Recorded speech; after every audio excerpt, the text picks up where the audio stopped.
Well, considering all the legislation lawmakers have passed so far, it's hard to believe the election was just 4 months ago. Several bills that would impact future elections are moving quickly towards becoming law.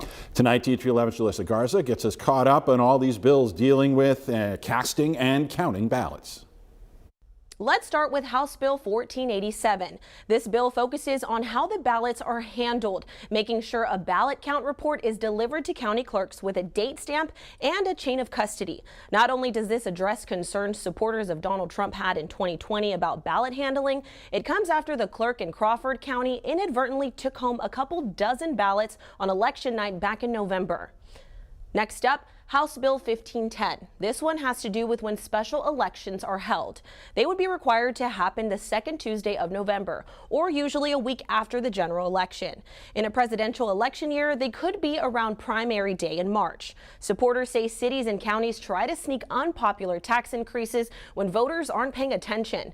A special library tax election last month drew only 1,400 votes in North Little Rock. Let's move on to Senate Bill 254. A ballot usually has a spot to write in a person for office if you don't like the candidates. But this bill gets rid of that line, so no more filling in any name that you want. If you do write a name, it becomes a blank. And lastly, Senate Bill 250.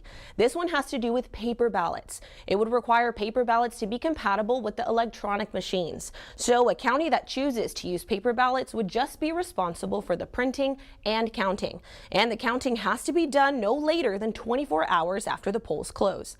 Supporters of Donald Trump have pushed election officials to ditch voting machines based on unfounded allegations that they can be tampered with.